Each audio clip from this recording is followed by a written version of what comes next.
Hey everyone, Judicial Watch President Tom Fitton here with our weekly update. Thank you for joining us. As always, a lot going on. The big surprise, obviously, and the big news of the week is the removal of Kevin McCarthy as Speaker of the House of Representatives.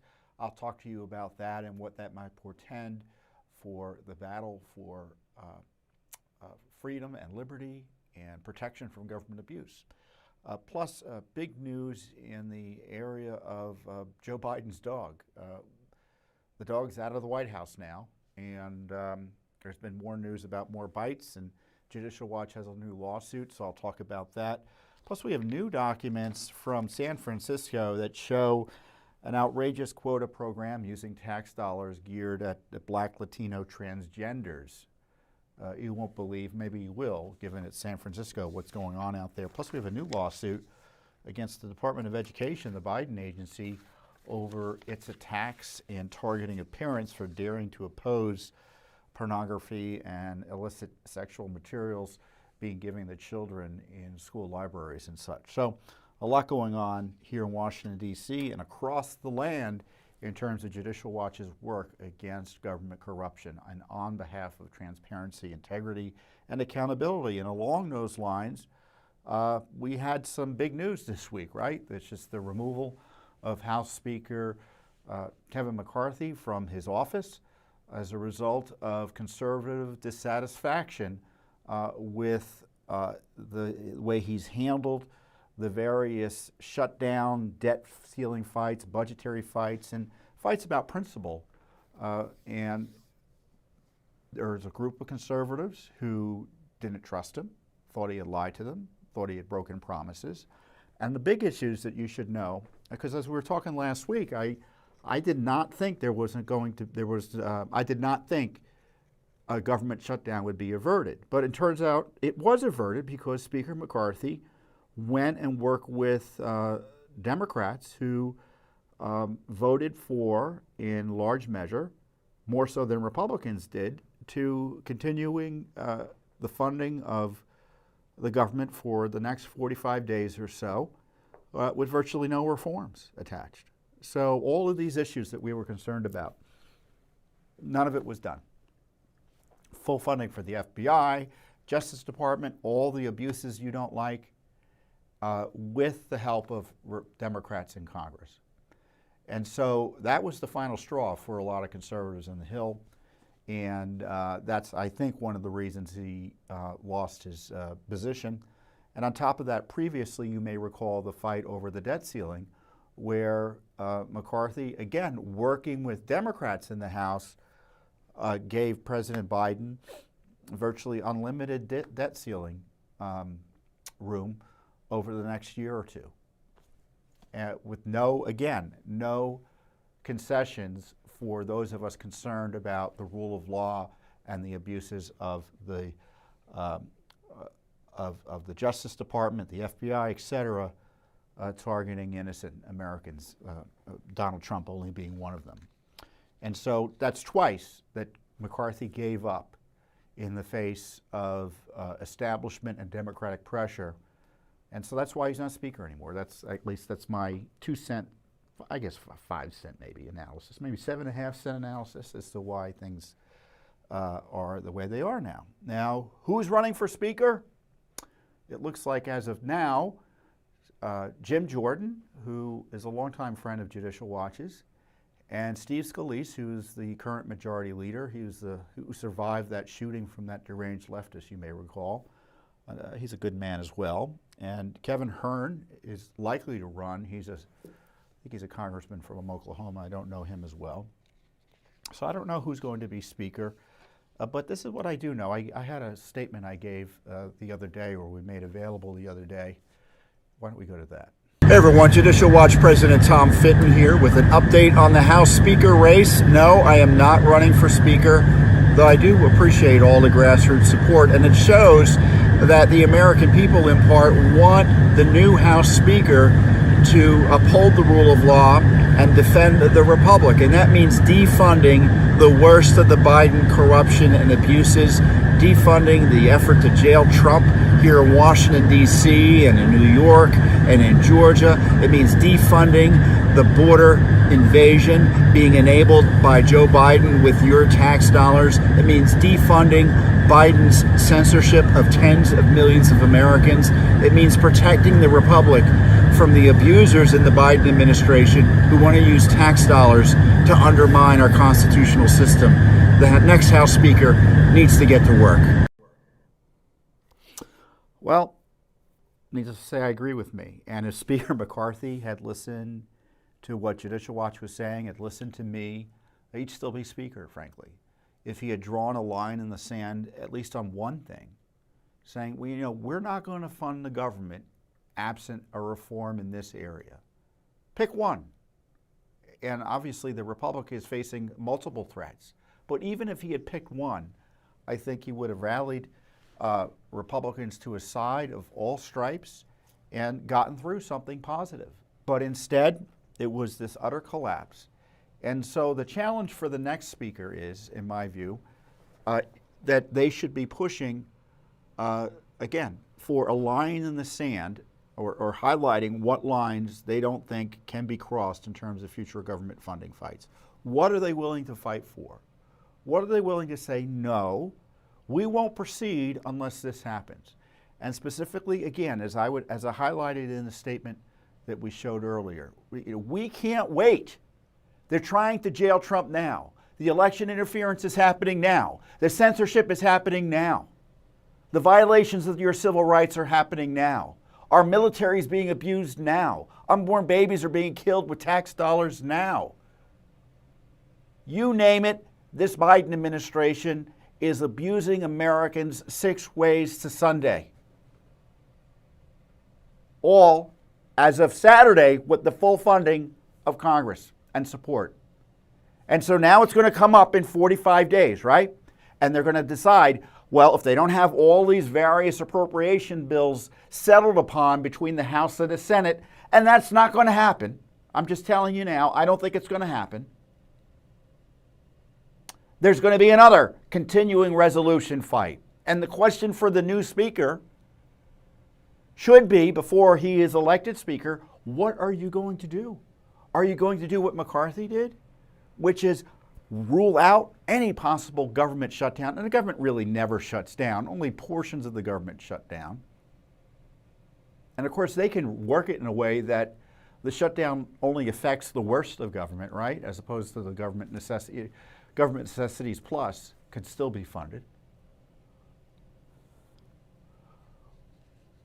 Or are they going to just do what McCarthy did, which is, get Democrats with moderate Republicans, liberal Republicans, just to fund government. Just keep on keeping on with this terrible situation we're in. I mean, even the Biden administration is getting nervous about the border crisis. They're beginning to build a wall. Maybe take advantage of that issue. Or general concern by Republicans and Democrats about that issue to say no more funding. We're not sending tens of thousands, hundreds of thousands of illegal aliens into the interior of the United States. You can't use our money to do that anymore. They can have all sorts of restrictions. Now, some of it is done in the appropriation bills that have been passed by the House already. Like DHS, as I said, they've got some reforms on the immigration. I'm not quite sure on that side of the ledger. I know they have some reforms in terms of prohibiting the censorship. But what about the FBI and DOJ? And as I say, all the other abusers in the Biden administration, the civil rights abusers. And not only in the Biden administration, but up in New York State. You see that with Attorney General of New York, Letitia James, who was on a political jihad against President Trump, trying to destroy his businesses. The prosecution by Alvin Bragg. And of course in Georgia. All of that gets directly or indirectly subsidized by the federal government. I mean, they all benefit from tax dollars we should be saying we're not supporting offices and agencies that abuse the civil rights of citizens and try to interfere in our elections. Don't you agree? You know, and I was half joking, but you know, a lot of people say, well, you know, Tom Fitton should be Speaker. Obviously, I'm not going to be Speaker. I'm not running for Speaker. But I'm convinced a lot of people support what I want to do, and because they believe in Judicial Watch's mission and they share our general concern that our republic is falling. It's tottering. Some of you may believe it's already tottered and fallen. Either way, we got to build it back up, straighten it up by defunding the worst of the Biden abuses and corruption. So that's my advice to any speaker who wants to be Speaker. Now, I guess Donald Trump is interested in being Speaker, although I think he endorsed Jim Jordan. I think there's a constitutional question whether someone outside the Congress can be Speaker, but I guess my view is if Congress wants to have someone who's outside of Congress be Speaker, I don't know how it can be second-guessed under the Constitution, since the House sets its own rules. So it's hard to figure out how that might turn out. But nonetheless, it's likely to be a member of the House from one of the three who are running, right? Now, there may be others who decide to run in the end. But that's what I think the leadership, I think that's what people want out of the Republicans in the House.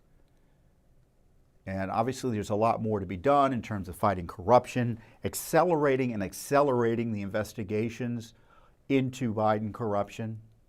Like, for instance, what Speaker McCarthy should have done last week. Now, there are three committees, for instance, who have been designated as committees to conduct impeachment inquiries into Biden. The Jim Jordan's committee, right? The House Judiciary Committee, James Comer Committee, which is the Oversight Committee, and then Congressman Smith's committee, which is the House Ways and Means Committee. The Department of Homeland Security has jurisdiction over immigration issues, or at least partial jurisdiction. And I would designate them to begin an impeachment inquiry related to President Biden's border invasion and the collapse of our system of protection on the border that has placed so many Americans' lives at risk and is destroying our country. So that's an example of how they need to escalate it. Because right now, there's this kind of go slow approach. I appreciate the impeachment inquiries that have finally been initiated. One of Speaker McCarthy's, in retrospect, will be most significant acts will be having escalated and designated these committees to conduct an impeachment inquiry or impeachment inquiries. But you know, we just can't have impeachment forever, right? And what about other members of the Biden administration, like Mayorkas or Garland, or the FBI director Wray? Have they committed any any impeachable offenses? I would say someone like Mayorkas, it's a pretty easy call. You don't need to do much of an investigation. So I think they really need to accelerate those issues, and they can't move fast enough. And a speaker needs to commit to really ramping it up, because a lot of the investigations were slowed down a little bit, or some would say a lot, by Speaker McCarthy. You know, he was in favor of some investigations, but you have to remember some of these, you know, he's more of a Main Street Republican, as they like to say. These investigations make them nervous, so they were not nearly as aggressive as they could have been. Certainly not as aggressive as they would have been if Judicial Watch were running them. So my advice to all politicians, Democrat and Republican, is follow Judicial Watch's lead. Take government corruption seriously. Take threats to our civil liberties seriously. Take the collapse on our border seriously. Defund it. Punish those responsible who broke the law or broke their oaths of offices. You know, they know what to do. They know what to do. The question is there the political will to do it? And I suspect there could be as a result of Mr. McCarthy being removed. Because he would not have been removed. Let's put it this way. This wouldn't have happened 6 weeks ago. It wouldn't have happened even 4 months ago or 5 months ago, because McCarthy didn't have this record of not wanting to confront these issues as directly as they should have. The record wasn't there yet, but now the record's there and it's been rejected. And so you've got some interesting new candidates. I don't want to personally endorse anyone, but I'm not running. I don't think Donald Trump is running. So there'll be 3 or 4 guys who are running, and we'll have a Speaker of the House presumably sometime next week. And let's just hope they're paying attention to this video, right? But you can help, right?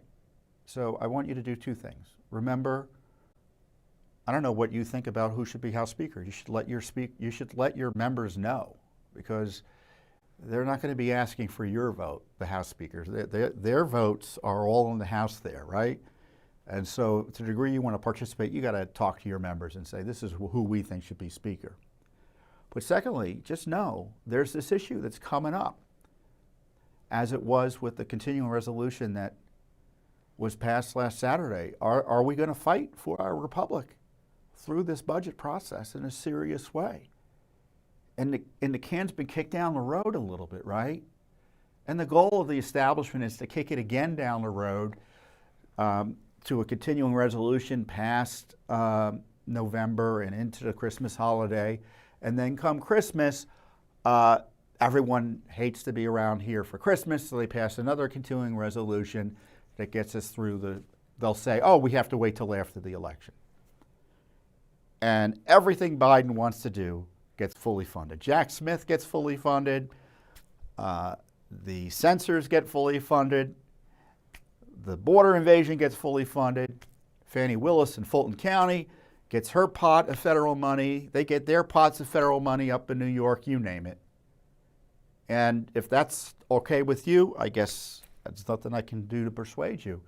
But I don't think it would be okay with you. So you've got to share your views with your members of Congress repeatedly over the next few weeks. 202-225-3121. Share them on, I don't know if they'll be working on Monday because it's Columbus Day. But give them a call on Monday. You may not be able to get through. But certainly on Tuesday, 202-225-3121, 202-225-3121. Let your views be heard on the speakership race, and let your views be heard on whether or not they should defund Biden corruption and abuse. So there.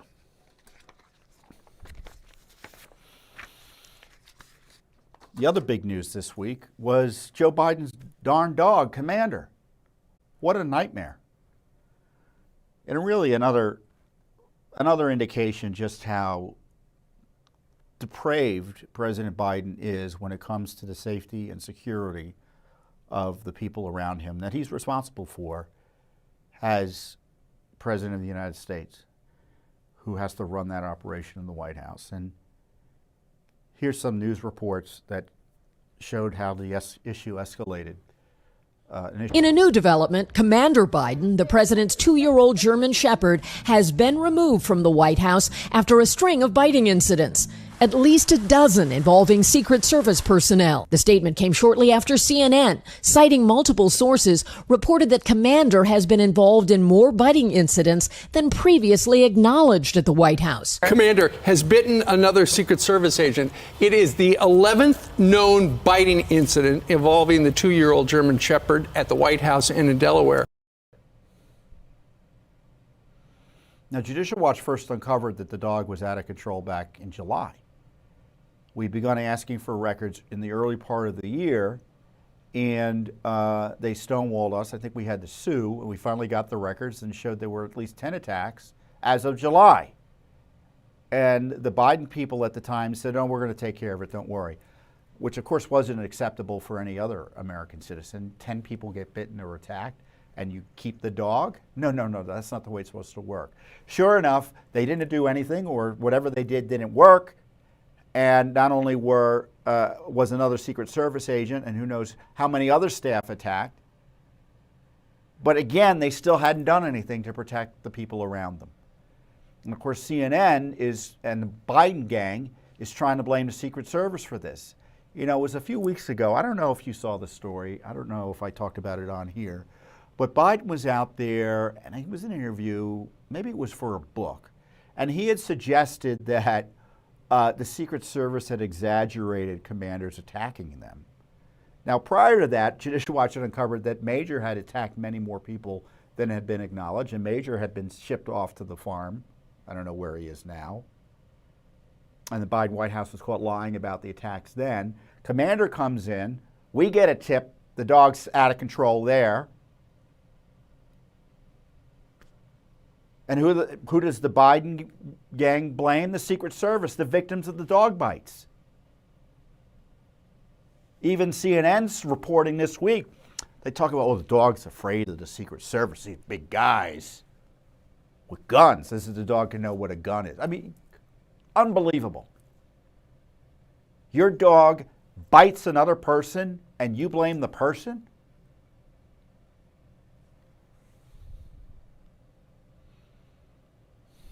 This is from the CNN report.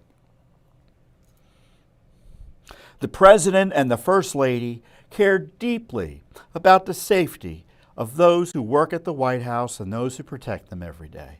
They remain grateful for the patience and support of the U.S. Secret Service and all involved as they continue to work through solutions. Commander is not presently on the White House campus while next steps are evaluated. So I don't know where the dog is now. The dog can't be anywhere near the Secret Service, can't be near anywhere where the president and his family are, because there are too many people around the president, and it's not too many people meaning too much security, too many people for the dog. The dog is a menace. We are lucky no one's been killed. At least one person has been treated at the hospital. I mean, at one point, there was in one of the previous attacks, I think the agent was like using his forearm and the dog was grasping onto his forearm. I mean, imagine a dog grabbing onto your arm like that, the nightmare of that. And he's trying to tell us they care about their safety. They didn't do anything. And in Delaware, you know, if he's up at the house in Delaware, where the president spends 40% of his time, ton of Secret Service and other support staff up there. One of the incidents that we had uncovered, the dog, because German Shepherds are really smart. If you've had a German Shepherd, they're smart dogs. I think it was a Secret Service technician, a video technician, security technician, came to the front door. It's not clear who was at the front door, but the person was at the front door. The dog slipped around and bit the guy on the back. And so we're glad 6 months after Judicial Watch, 5 months after Judicial Watch first exposed it in July, now the commander may be in a place not where he can potentially seriously hurt or worse innocents. Well, here we've got a Biden administration, a Biden White House that's oblivious, blaming the Secret Service. And as I said in the CNN story, they said it's contributed to a combustible situation between the Secret Service and the Bidens, as if the Secret Service is doing something wrong because 10, 11 of their agents were attacked. And in the Biden, and then the Daily Mail, I think, had a story showing the dog biting someone else's arm. I don't know if we can pull that up. You can yell at me over the speaker if you can pull that up. It's not clear. It's not clear. You'll probably be able to see it. You can just Google it. And it's not clear if it was a friendly bite or not. But you don't. Dogs should not be biting people. I don't. And do me a favor. I want you to go ahead and look up your local rules and regulations about dangerous dogs. Here in the District of Columbia, it's pretty clear that if the rules were followed, if they applied to the White House, and it's unclear if they do or not, they probably don't, the dog would have been designated a dangerous dog and removed. And, you know, so now this is the second or third, this is at least the second dog where there had been issues. As I said, Major had also been biting. he had to be removed, and then this dog. Now, I remember people early on were saying, well, it's not the dog, it's the owner. Well, sometimes it's the dog, and the owner doesn't, sometimes you get a shepherd or a dog, especially that type of dog that has that guard dog mentality, is bred, and they're just bred in a way that whatever line the dog came from, there's nothing you can do. Genetically, they're going to be aggressive. But we heard from a source that Biden mistreats his dogs. And this is what we said in our release this week. I want to stick to the release so I don't give away the source. According to a Judicial Watch source, President Biden has mistreated his dogs. Judicial Watch has learned he has punched and kicked his dogs. Okay? Now, we wouldn't have put that out there unless we had good reason to believe it was true, and we didn't have a reliable source. And as folks told CNN, and as Judicial Watch was telling you months ago, this is a workplace safety issue. The CEO of a company bringing their dog in and he starts biting all the employees, what do you think would happen to the CEO or the dog?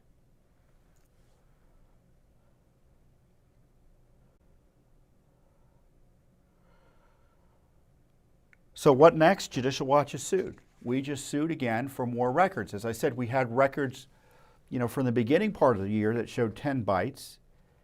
Now CNN's reporting at least one other agent was bitten, and who knows how many other staff. And if the Secret Service supposedly is telling folks they don't keep a record, well, they do keep records. They do. You can bet they have the records. And Judicial Watch had asked for the records, and once again, we were stonewalled for months, and so we sued again. Acquired in December 2021, German commander, purebred, that's the vaccine stuff, right? A purebred German Shepherd replaced another German Shepherd Major, which was reportedly given to family friends following a series of attacks on Secret Service and White House staff. In April of 2022, Judicial Watch released records detailing multiple attacks and damages to Secret Service members by Major at both the White House and Biden's Lake home in Wilmington. In July, we uncovered the records from the Homeland Security Department, which is the agency that oversees the Secret Service. So the Secret Service is a sub-agency of DHS, in a related lawsuit which revealed 10 attacks by Biden's German Shepherd between October 22nd and January 2023. So what happens is we updated the FOIA, say give us records that happened, of attacks that happened after the beginning of the year, and that's when they stonewalled us. So that's where we are now. And so we've sued for the records. For instance, the records included, this is why they don't want to give us more records, because of what we had previously uncovered. They included an email exchange between a uniformed division officer and their November 3rd attack victim. The first officer asked, "Doing all right, blank?" That's freaking crazy. That stupid dog rolling my eyes, blank. The victim replied, "My leg and arm still hurt. He bit me twice and ran at me twice." The colleague replied, "What a joke, blank. If it weren't their dog, he would already been put down. Freaking clown needs a muzzle. Hope you get the feeling better." I mean, you had Secret Service agents trying to hide behind chairs. And I remember with Major, the concern was that someone was going to have to shoot the dog to defend themselves. I mean, these are law enforcement officers, and they're not designed, but their job, oh, there you go. That's the story that came out, the picture that came out this week. Does that look like a friendly bite to you? I guess you can be the judge of that. But a dog practices real biting by engaging in friendly biting, right? And we know that the German Shepherd commander was doing the real biting. So as I was saying, the Secret Service is supposed to be protecting Biden. And, imagine Biden's in the center of a circle, right? Secret Service agents guarding him, right? Do you want your Secret Service agents protecting your president to have to worry about having a loaded weapon, which is what a German Shepherd is, who is vicious? attacking them from behind. That's the situation the Secret Service was in. In fact, according to CNN, there were certain areas of the White House that they kept away from when the dog was present. So let me be clear here. They are supposed to protect every place in the White House, the entire facility, the entire complex. But because of this darn dog, the White House complex was not fully protected because the Secret Service personnel couldn't go into the area where the dog was. So this is a government corruption scandal. We had federal law enforcement officers abused, attacked by this dog. No one came in to defend them other than Judicial Watch. And I guess someone got fed up and talked to CNN finally. The agency still continues to cover up for Joe. We have new evidence that Joe is abusing his dog and has abused all three of the dogs, by the way. It wasn't just Major, but also Commander, obviously, and then the dog before that, Champ, who passed away.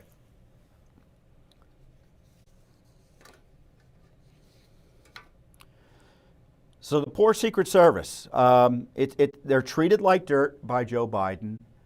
They are seen as a political organization, obviously by the president's staff, treated like furniture.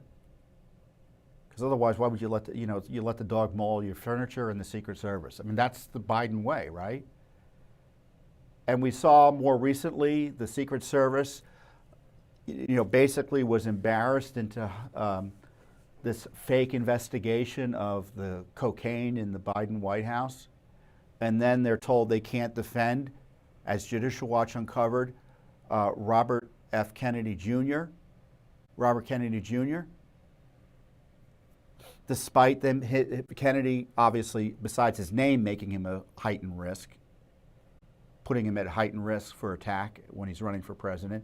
He was getting threats from known subjects that the FBI, the Secret Service knew about, and he still wasn't offered protection by this Biden regime. The Secret Service has been abused and politicized by Joe Biden. Abused in the sense of withheld protection from Kennedy, politicized in that respect as well, and obviously abused by allowing his dog to bite those agents with impunity. Impunity. And how do I know it's impunity? Because they're attacking the Secret Service now. They're defending the dog.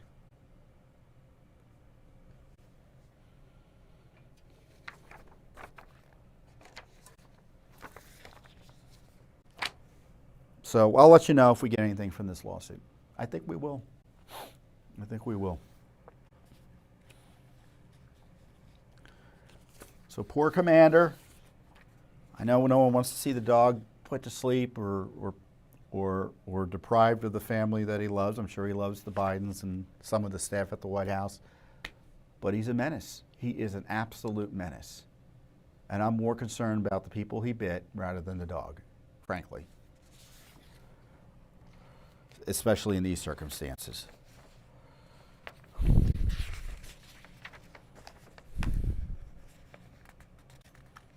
As I said in our statement, let's be blunt.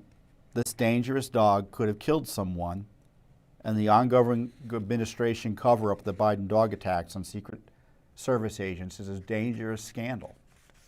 Because what are they going to do? Bring in another dog who's going to get abused by Biden, and then he's attacking Secret Service agents again? Maybe they should pass a law banning Biden from owning dogs. I say that half jokingly, but I mean, gosh.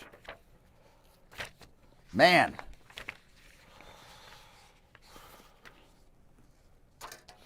So we got some documents from San Francisco going across the country to that poorly run city that is a hellhole created by liberal left policies that are anti-American, anti-citizen, pro-criminal, and downright communist in many respects. And the city and its residents are suffering. And there's been wild abuse of tax dollars in San Francisco over the years. Most recently, we have new records that show that San Francisco is using tax dollars to prioritize tax money to Black/Latino transgenders in guaranteed income program. We received 1,700 pages of records. I didn't print them all out for you, but they're all on the internet. You can get them. From the city of San Francisco, showing that the city prioritizes tax money, as I said, for Black, Latino transgenders, biological men. Of course, in the documents, they call them transgender women to make it seem like biological women are getting the benefits when they're not. It's men, biological men, in a program that distributes literally free money to transgender individuals. I mean, this isn't like a loan program or they get subsidized. No, they get cash cards.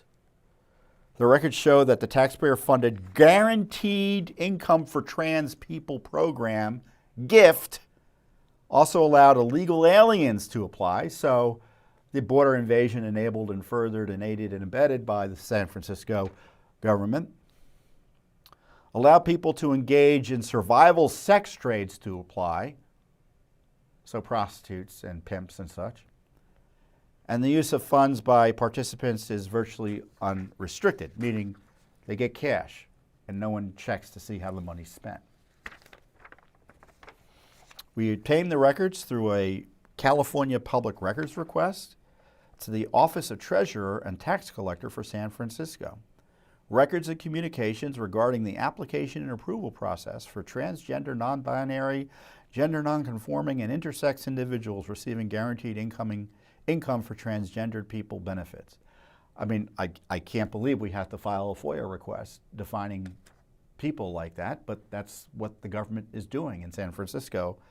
And we wanted records and communications regarding the administration of the funds to participants in the process. Now, Mayor London Breed announced the launch of the Guaranteed Income for Trans People program on November 16th of 2022. The mayor's office stated in a press release that the city would provide low-income transgender San Franciscans with $1,200 per month. Do you get $1,200 per month from the government? I suspect you don't. Up to 18 months to help address financial insecurity within trans communities. So this is a way to subsidize transgender extremism. And it is extremism, and I want to say something clear here. These radical transgender treatments, mutilation or hormone treatments, are experimental. They cannot, no individual or someone speaking on behalf of an individual, meaning a child, can give informed consent to those treatments. And the fact that they're allowed is a failure of law and medical ethics. And here we have the San Franciscan government subsidizing it most directly. And on top of that, they're engaging in illegal discrimination, it looks like. We have a document from the Office of the Mayor's the Office of Housing and Community Development out of the Mayor's office. Selected participants in this program will identify as transgender and extremely low income. Within this population, there will be a specific focus on Black and Latinx, which is an offensive name, transgender women, meaning biological males. A monthly $1,200 stipend will be provided to participants so they may focus on their basic physical and mental health and wellness without worrying about income. Boy, good money if you can get it, huh? Prepaid cards are being utilized because some participants may not have bank accounts. So basically, they're just getting cash on a card, right? It's like getting a gift card. This time, tax dollars. The collaborative leading this program, collaborative, there's your commie language, will focus on target populations of low-income transgender, non-binary, gender non-conforming, and intersex individuals residing in San Francisco County. And this is the kicker here.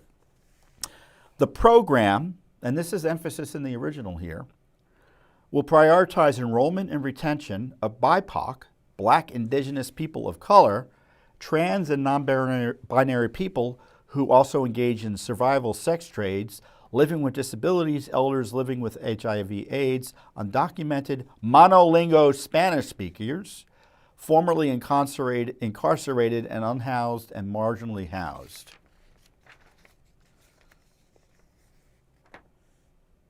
And then later, the program enrollment will ensure 55 participants.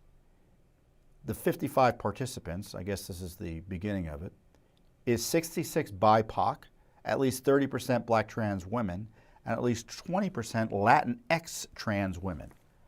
So men, right? Don't be fooled, they're not helping women, they're helping men who are identifying for whatever reason as women. And they're requiring that we have quotas for men, not women, that the program have quotas for men, not women, who call themselves transgendered. So they have quotas based on race and sex as they give out $1,200 cash payments for up to 18 months. So how much money is that? That's 10, that's 12,000, and another 1,400, so that's nearly $15,000 into cash. Just because they identify as a Black person who's transgendered, not a transgendered female, not a transgendered male, female identifying as a male, but a transgendered female who's a male identifying as a female. Insanity. Insanity. It's like they're funding the destruction of civilization. And these poor people who frankly need our prayers given what's happening and what they're being encouraged to participate in and what to do by this extremist narrative and fanaticism. I mean, our entire culture is pushing this now. Biden administration, culturally, in the movies, and television, and in schools, and elsewhere. Of course, then they get confused about the names. They rely on confusion, right? So you can't morally highlight the abuses of women and men and children through this transgender extremism. One guy is writing, I say he's a guy, I don't know. My understanding is that the city will allow a provider to enroll participants using their chosen name versus legal name, and it may be very challenging for someone to put their dead name on the card. So I think we can provide more context. When you use the card in person, you may be asked to verify your ID. If you don't have ID that matches the name on your card, you could be turned away. So they were worried that people might have to give their real names. So it goes on. You can read more about it online at judicialwatch.org. This is your tax money at work. Part of the money goes to some crazed equity assessment program that assesses leadership competencies in the areas of diversity, equity, inclusion, and belonging. Belonging, that's a new one for me.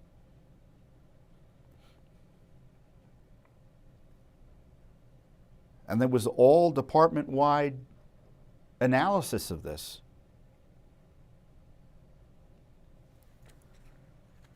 So that, when you go, you can't, for the communists, you can never just be a little bit communist. It's either all or nothing. And to presume that this is all just minor reform, no, they come in and they want to remake the institutions that they target. So this transgender extremism is part of this massive communist conspiracy and revolution that's going on in our schools, in our military, in our government, in the entertainment industry, etc. And they brook no opposition. They are violent.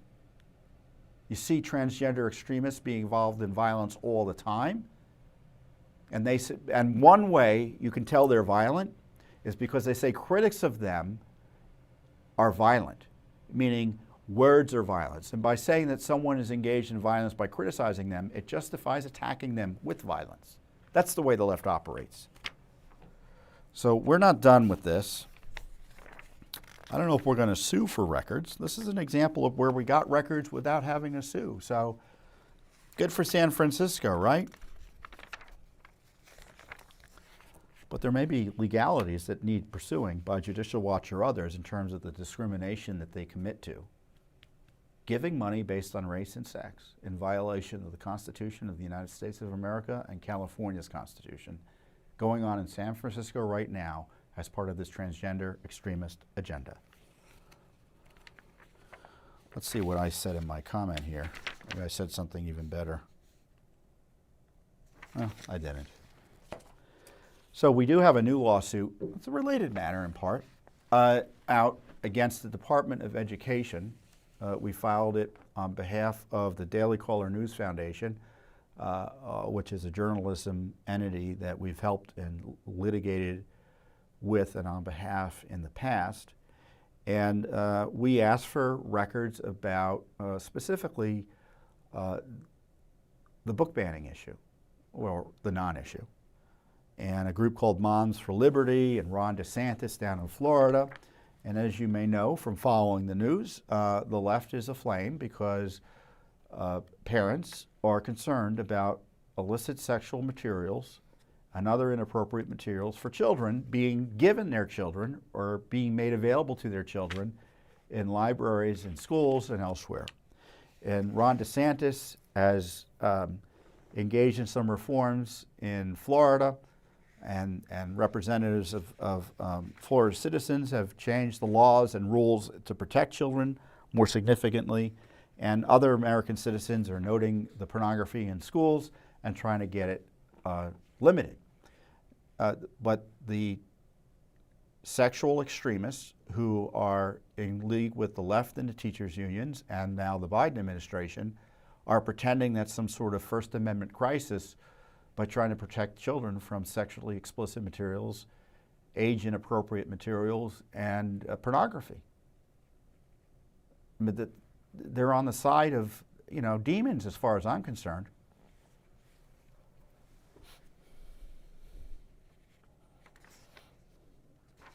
We filed the lawsuit in the United States District Court for the District of Columbia, which is the federal court here in Washington, D.C.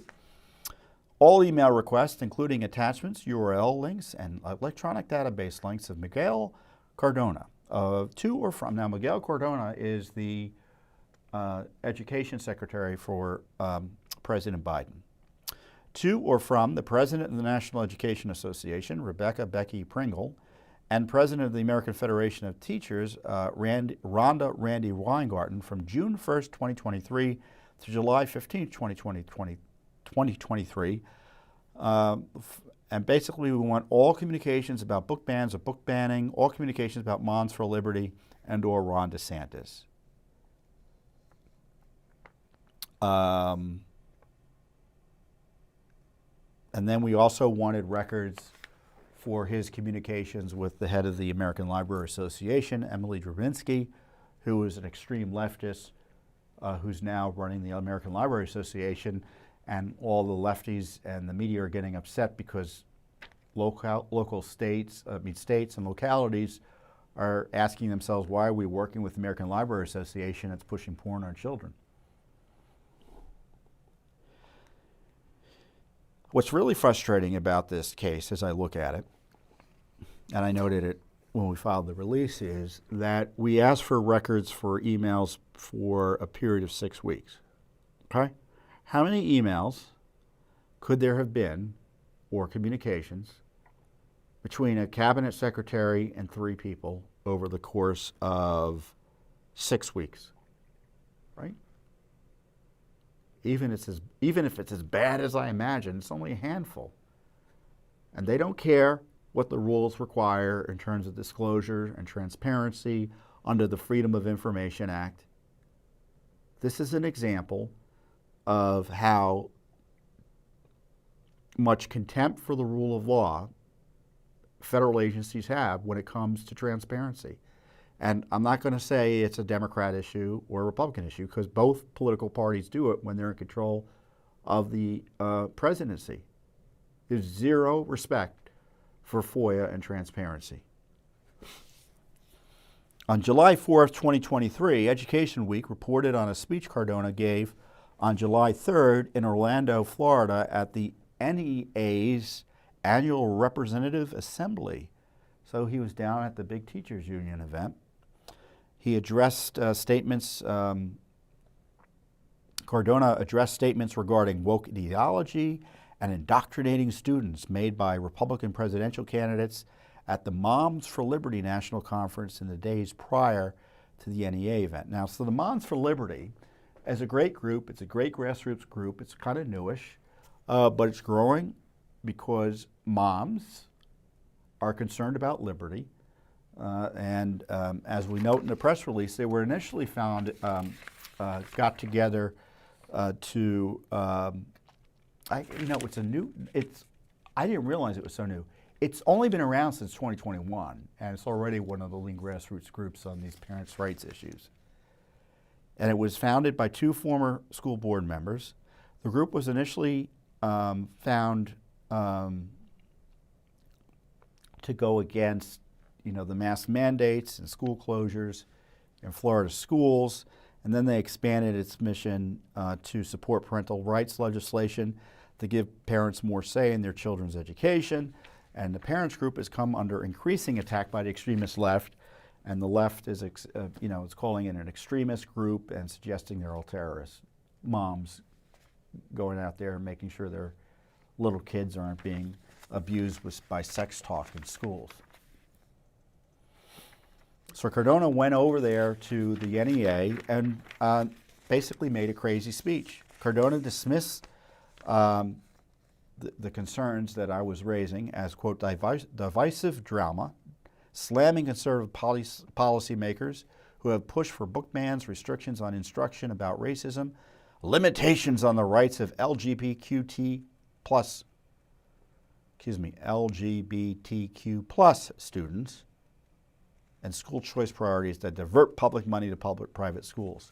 So the public teachers unions have moved beyond getting raises for teachers to opposing charter schools. Obviously, they don't like school choice in education.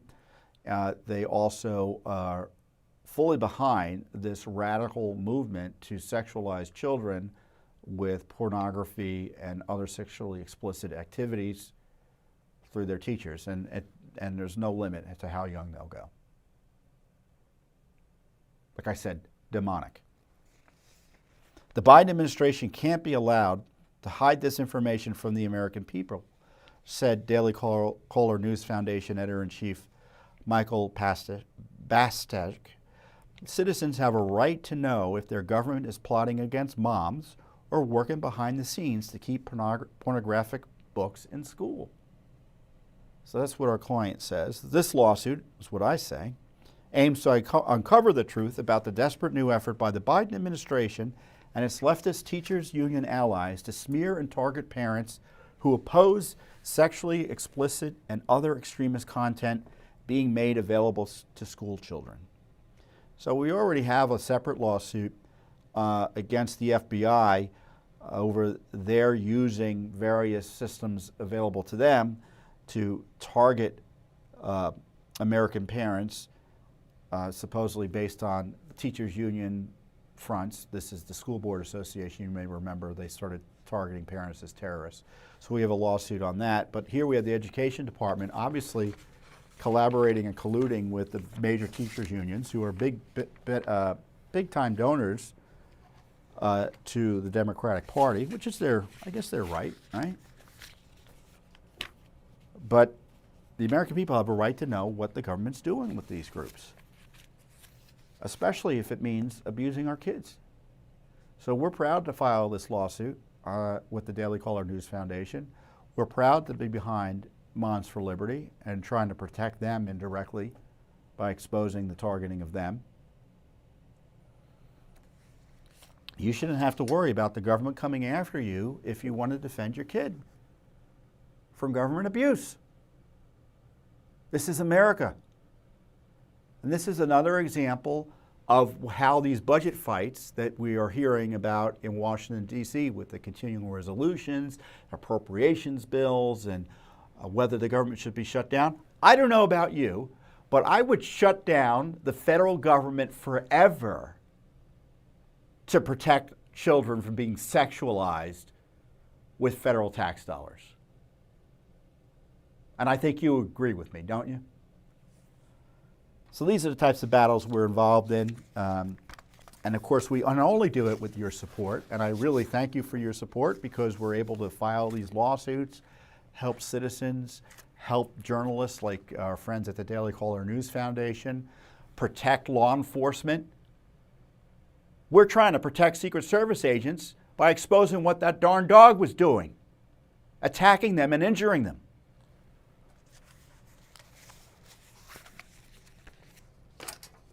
Only Judicial Watch is able to do this type of work. Only Judicial Watch. Congress sometimes does it, but they're usually a day late and $1 short, if at all.